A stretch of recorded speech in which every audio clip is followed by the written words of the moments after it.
Professor Pappé, welcome back to Democracy Now!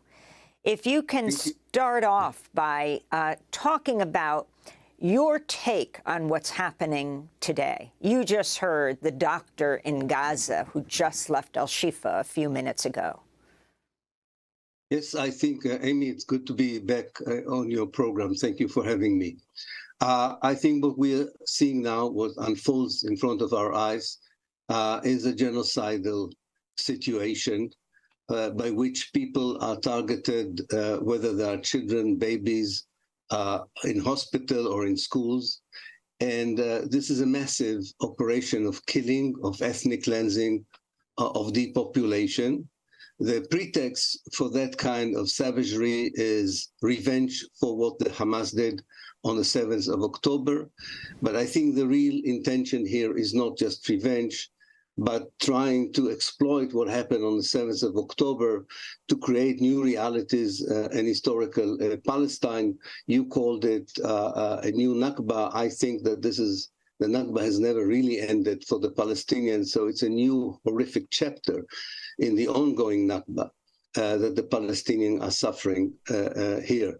So this is really a horrific situation that can only be stopped from the outside, because there is no motivation inside Israel to stop the operations, nor to care more about the lives of innocent people, despite what the Israeli army claims to do in the field itself. I want to play a short clip of Prime Minister Netanyahu speaking over the weekend. You must remember what Amalek has done to you, says our Holy Bible, and we do remember, and we are fighting. Our brave troops and combatants who are now in Gaza or around Gaza and in all other regions in Israel are joining this chain of Jewish heroes, a chain that has started 3,000 years ago from Joshua ben Nun until the heroes of 1948, the Six-Day War, the 73 October War, and all other wars in this country. Our hero troops, they have one supreme main goal: to completely defeat the murderous enemy and to guarantee our existence in this country. We've always said, never again. Never again is now. And I want to play Netanyahu from last night. Calls for a ceasefire are calls for Israel to surrender to Hamas, to surrender to terrorism, to surrender to barbarism. That will not happen. Can you respond to the Israeli Prime Minister, Professor Pappé? Yes, I think the main attempt here is to make sure that people do not understand the context in which the Hamas operation occurred. To totally dishistoricize that event, to forget about the 15 years of inhuman siege on Gaza, or 56 years of a ruthless occupation and ethnic cleansing in the West Bank, and 75 years of not allowing refugees to come back to their homes. I think this is an attempt to Nazify the Palestinians, which is not new, by the way. The Israelis every now and then use it. If you remember, Menachem Begin compared Yasser Arafat in the bunker in 1982 to Hitler in the bunker.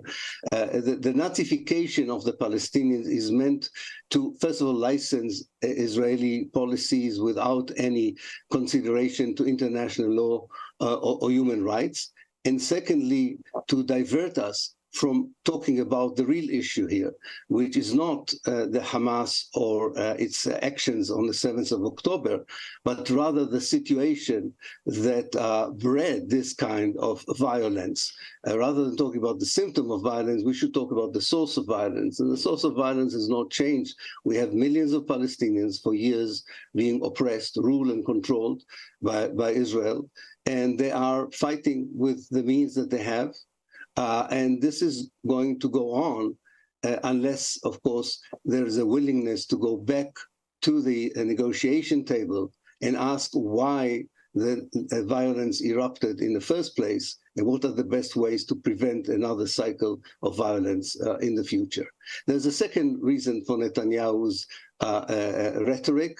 Of course, he doesn't want the Israeli media or the international community to deal with his own problems that were very acute before the 7th of October, and to say this is now a situation where you cannot at all, but this is a domestic issue, you cannot talk about me or my failures. This is a moment of existential threat to Israel, and therefore this kind of rhetoric will continue. And it's very dangerous, not to mention the fact that it abuses, when they use the Holocaust, it abuses the Holocaust memory, because with all the horror of what happened on the 7th of October, this is not the Holocaust, and there's no comparison between Palestinians who act after years of oppression and siege to Nazis who just target Jews because of their Jews. There's no comparison. This whole language is not the one to be used. And I think that Netanyahu is trying to galvanize a very vindictive Israel behind him, and the results of this kind of policy are unfolding in front of our eyes. And we just had this horrific and very moving kind of report that you had with the doctor from Gaza before me.